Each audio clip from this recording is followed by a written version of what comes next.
Bonjour, merci de votre passage dans notre siège. La génération Congo Nouveau est une ASBL à caractère politique. Pourquoi caractère politique? Parce qu'elle s'attaque principalement aux anti-valeurs causées et voulues installées dans la société congolaise par les politiques véreux. Leur modus operandi, ou soit mode opératoire, consistait à utiliser la jeunesse comme étant le marchepied afin d'atteindre leurs objectifs. On a vu dans ces pays l'émission de l'Intérieur nous présenter la liste des partis politiques jusqu'à aller à 800 partis politiques. Ça se fait où dans le monde? Nous savons que nous avons la gauche, la droite et peut-être les centres. Alors si les gens veulent être des gauches, ils n'ont qu'à rejoindre ceux qui sont déjà dans la partie gauche, ainsi de suite, ou vice-versa. Mais lorsque les gens créent plusieurs partis, gauche, droite et centre, bien sûr, ça fait 3 familles politiques, même vous vous retrouvez avec 900 partis politiques. C'est-à-dire que ce ne sont plus des partis politiques, ça devient des entreprises politiques privées. Donc, EPP, comme ça qu'on appelle chez nous dans la génération Congo Nouveau. Alors, par rapport à ça, nous disons que la GCN est en guerre contre ces anti-valeurs voulues, entretenues et installées par les opérateurs et les politiques véreux. Vous voyez ce qui se passe dans ces pays. Tout politicien, alors que non populaire, alors qu'un faux leader qui voulait mentir à Joseph Kabila, parce que Joseph Kabila n'est pas comme vous et moi. Joseph Kabila, c'est quelqu'un qui est sorti d'on ne sait où. Hein? Mouzé nous l'a présenté comme étant son fils. Mais il a vécu où? Je ne sais pas. Tout ça là, ça compte. En tant que légaliste, je respecte les propos de Mouzé. J'ai suivi une vidéo où Mouzé disait que c'était son fils. Mais, qu'à cela ne tienne, je me dis quand même que Joseph Kabila est sorti de nulle part. On ne le connaît pas ici, ni à Kimbanseke, ni à Kisenso, ni à Ngaba, ni à Gombe là-bas, à Ngaliema. Il est sorti d'on ne sait où. La preuve, c'est que lorsque Joseph Kabila a pris le pouvoir, l'accent qu'il avait lorsqu'il prêtait son serment, et même jusqu'aujourd'hui, et même de sa sœur, on nous dit des jumelles, mais je ne sais pas trop me mêler dans leur vie. Bref, ce qu'il présente, elle, lui et sa sœur Jeannette et son frère Zoé Kabila, qui a sauté du gouvernorat du Tanganyika, chose d'ailleurs que j'acclame à cause de l'incompétence notoire, on a eu affaire à un chef de l'État qui était en quelque sorte complexé devant les politiques véreux, les politiciens calculateurs, manipulateurs de la population. Alors, qu'est-ce qui s'est passé? Il s'agissait d'un deal d'escrocs entre 2 groupes. Il y avait d'un côté Joseph Kabila, avec tous ceux qui l'accompagnent, de l'autre côté, des opérateurs politiques congolais. Alors, qu'est-ce qui s'est passé? Ceux-là voulaient montrer à Joseph Kabila qu'ils sont populaires, qu'ils ont des gens. Contrairement, par exemple, à Félix Tshisekedi. Comment tu vas les tromper? Il sort d'un parti politique populaire qui a des gens partout, des gens qui viennent sans condition ni calcul. Ils viennent pour militer réellement. Contrairement à des partis comme le Kabila, le PPRD, vous voyez maintenant, c'est les vides. Hein? Chadari est tout puissant à l'époque, lorsqu'il tenait des réunions, on voyait le monde qui avait des véhicules qui traînaient dehors. Mais aujourd'hui, je l'ai vu dernièrement aller à leur siège je crois, des sièges de la jeunesse, à la 7e rue. Il y avait à peine 14 personnes. Donc c'est pour dire qu'ils avaient affaire à des militants ou des cadres amis du pouvoir. Maintenant qu'il n'y a plus de pouvoir, ils les ont abandonnés. Alors, la GCN est venue pour lutter contre ces escrocs qui trompaient Joseph Kabila, disant qu'ils sont populaires, qu'ils ont des gens. Alors qu'en réalité, ils utilisaient la jeunesse abusivement en leur donnant un peu d'argent. Moyennant de l'argent, la jeunesse venait répondre à leurs rendez-vous politiques. Et avec ça, Kabila se disait avec ses collaborateurs, ah, celui-là est fort, c'est une force en présence, donc on peut compter sur lui. Alors, comme déjà lui-même Kabila gérait par défi, il faisait les faucons pour nous gérer ici, c'était, on dirait, un pouvoir d'occupation. Alors, ces gens-là se retrouvaient. Donc, ils faisaient bloc, ils faisaient des duos pour nous gérer par défi. Alors, maintenant que nous avons un président qui est, sorti d'un parti politique bien connu, lui-même, c'est un monsieur connu dans ce pays avec toute sa famille, et les membres de leur famille politique ne viennent pas par intérêt. Et même s'il faut venir par intérêt, heureusement, maintenant, il y a intérêt parce qu'il y a du monde, ils sont au pouvoir. Alors, la population doit s'élever pour profiter de la volonté politique dont fait preuve Félix Tshisekedi Tshilombo afin de renverser la tendance. Nous étions considérés comme étant des sous-hommes, comme étant des objets par les hommes politiques. Mais aujourd'hui, grâce à la conscience, à la prise de conscience, au réveil patriotique de nos populations, des jeunes en particulier, nous pouvons dire non à la manipulation politicienne. Depuis un temps, est-ce que vous voyez encore tous ces bandits-là traîner les gens dehors? Non. Le phénomène Koulouna est venu d'où? C'est venu du régime Kabila. Alors, maintenant que les choses ont changé, la JCN a estimé qu'il était temps, voulais-je dire, de s'élever et de commencer son combat contre les anti-valeurs déposées, installées dans la société congolaise par les politiciens véreux. Un bilan largement négatif parce que les jeunes ont fait preuve d'irresponsabilité. La clique Lumumba et compagnie était sacrifiée, éliminée par des gens que nous connaissons. Prenez besoin ici, tenant compte du temps d'antenne qui est généralement réduit. Je ne peux pas aller sur l'histoire, mais vous savez vous-même comment Lumumba et ses compagnons ont été combattus, au point même de se faire assassiner dans ces pays.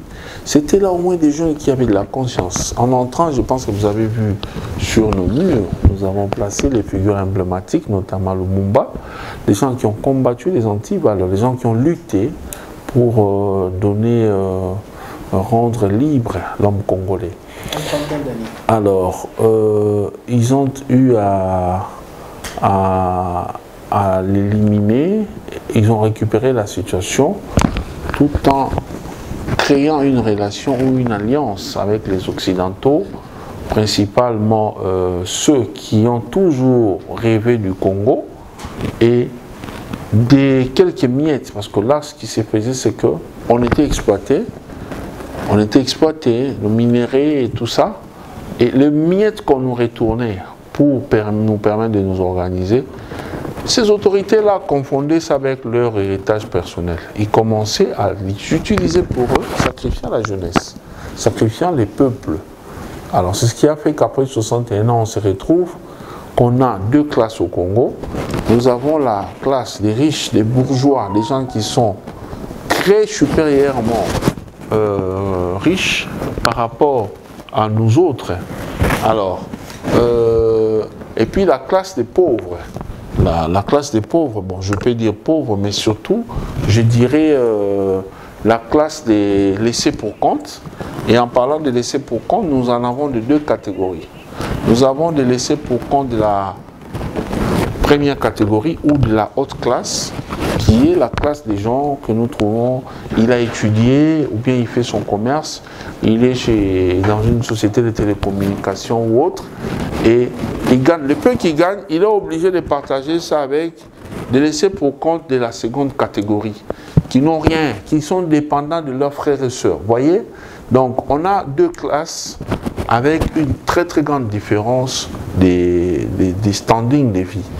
Alors, nous les laissés pour compte de la première classe, tout comme ceux de la deuxième classe, est-ce qu'on doit se contenter de voir ces gens-là consommer les beefsteaks du pays? Non, il est temps de renverser la tendance avant qu'on atteigne le 100e anniversaire de notre pays.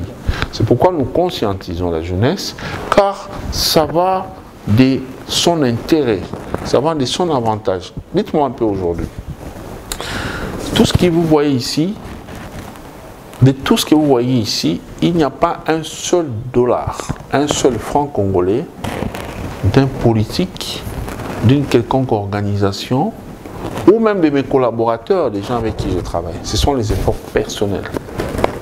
c'est avec les moyens du bord que j'ai pu réaliser tout ce que vous voyez ici. Alors j'ai fait ça pourquoi? Parce que j'ai besoin de m'enrichir? Non, si j'ai besoin de m'enrichir, je dois aller faire la politique, flatter Fachi comme il est au pouvoir pour gagner. J'ai préféré venir en ASBEL. Pourquoi en ASBEL? Parce que j'estime qu'ici, il y a moyen d'avoir les Congolais de tous bords. Opposition, majorité, tout ce que vous voulez, résistance, la mouka, ainsi de suite. Ils peuvent venir qu'on se parle. Après avoir suivi des formations, des informations, c'est à eux d'aller juger si on a raison ou pas, s'ils peuvent continuer dans leur parti politique ou pas. C'est le travail que nous faisons. Alors en attendant cela, nous refusons de collaborer avec les politiques parce que la plupart d'entre eux sont ceux qui sont plongés, dont les mains sont trempées dans des magouilles, dans des crimes économiques qui ont mis ces pays par terre et à genoux. Donc c'est un peu ça. Capacité, intelligence, tout ce que vous voulez, déjà avec le nombre de ces députés-là, de ces ministres, vais-je dire, certainement qu'on aura toujours affaire à un moment donné à être face à l'intelligence, pourquoi pas l'expertise, ainsi de suite. Vous avez quelqu'un comme Patrick Mouyaya, qui est jeune, qui a apporté son expertise par rapport aux médias. Vous voyez, il fait du bon boulot. Il fait ses récits correctement. J'apprécie. Il y a un autre jeune là, le ministre actuellement de la jeunesse, Yves Bonkolo, de l'UDPS, qui fait très bien son travail. La preuve est qu'il était au tourisme. Il a plu au chef de l'État de les reconduire. Je vois une jeune là qui a fait ses preuves lors de la gestion du bureau d'âge à l'Assemblée nationale. Elle est passée aujourd'hui vice-ministre de l'EPST. Donc c'est pour dire que la jeunesse incarne beaucoup de vertus dont le pays a besoin. Alors, seront-ils en mesure de relever les défis pour corriger toutes les erreurs de la Kabylie des 28 ans? Je dirais non. Parce qu'on ne peut quand même pas venir réparer les erreurs, les fautes, les dégâts des 24 ans en 5 ans. Non, impossible. Nous devons nous mettre ensemble. Que ce soit Tshisekedi pour revenir en deuxième mandat ou pas, je me dis les Congolais, puisque maintenant nous avons affaire à des Congolais que nous maîtrisons à la tête du pays, nous devons être ensemble. Ce n'est pas le moment d'être divisés. Par là, je lance tous les jours l'appel. J'étais dernièrement, je crois que c'était le dimanche, avant-hier, j'étais en débat avec un compatriote là, je crois, c'est le monsieur qui a hérité du parti des Chaloupa. J'étais en débat avec lui, je lui ai dit, mais qu'est-ce que vous faites dans l'opposition? Parce que vous étiez tous la mouka. Aujourd'hui que le pouvoir n'est pas arrivé par vous. Si vous ne travaillez pas pour vos propres intérêts, venez rejoindre Tshisekedi. Hein? Revenez sur vos objectifs de Genève. Travaillez pour l'intérêt de la population. Parce qu'à tout moment, on peut nous surprendre en donnant encore le pouvoir entre les mains des gens que nous ne maîtrisons pas. Maintenant que c'est possible de continuer à avoir un du pays à la tête, croisons les doigts, soyons ensemble, travaillons pour l'intérêt de la population. Donc moi je dis, pour l'instant, il est hors de question de diviser les Congolais. Nous conscientisons la population, nous conscientisons la jeunesse de tous bords à venir réfléchir, travailler avec nous pour l'intérêt de notre chère nation. La GCN avait effectivement été créée en 2014, mais par ruse des politiques, on avait décidé de nous muer dans des partis politiques. Heureusement que j'avais laissé la GCN en veilleuse. Je ne l'avais pas carrément dissous. Elle était en veilleuse. Et aujourd'hui, grâce ou suite à la déception vécue par les politiciens, nous avons pu revenir dans GCN et c'est aujourd'hui que nous agissons. Alors imaginez, c'est en 2014 qu'elle avait été créée, quelques mois après, on a mis en veilleuse pour rejoindre les partis politiques et c'est depuis un mois seulement que nous avons repris avec la GCN. Nous sommes en pleine phase d'installation à Kinshasa ici déjà. Et suite à vos sollicitations des médias, je n'ai pas eu à prendre encore connaissance sur les fiches d'adhésion, parce que je préfère toujours parapher moi-même les fiches d'adhésion, jusqu'au dimanche, en fait jusqu'au samedi, mais dimanche quand j'avais pris connaissance, mon DIRCAP m'avait déposé la 3e et 16e millième fiche d'adhésion, donc 3016e mille d'adhésion, ici seulement à Kinshasa, et je ne sais pas hier et aujourd'hui ce que ça a donné. Donc nous avons déjà assez de membres qui sont prêts à venir nous rejoindre pour que nous puissions marcher ensemble dans les soucis de reconstruire notre pays. Mais sachez que la GCN est en train d'abattre un grand travail qui déplaît des politiques véreux, mais qui rend heureux les jeunes. Nous avons plusieurs collectifs ici, des avocats, des médecins et tout ça. Grâce à leur expertise, grâce à leur réflexion, nous allons commencer à présenter des recettes au gouvernement, pourquoi pas au chef de l'État, des recettes qu'il faut pour lui permettre de bien gérer ces pays. C'est pourquoi dans GCN, nous disons comme slogan, GCN, l'espoir de la jeunesse congolaise, GCN, faire gouverner autrement, GCN, agir maintenant. Pourquoi maintenant? Je vous ai expliqué, c'est parce qu'on se rend compte qu'on a affaire à un chef de l'État qui a la volonté politique nécessaire pour nous permettre de mener à bien nos objectifs.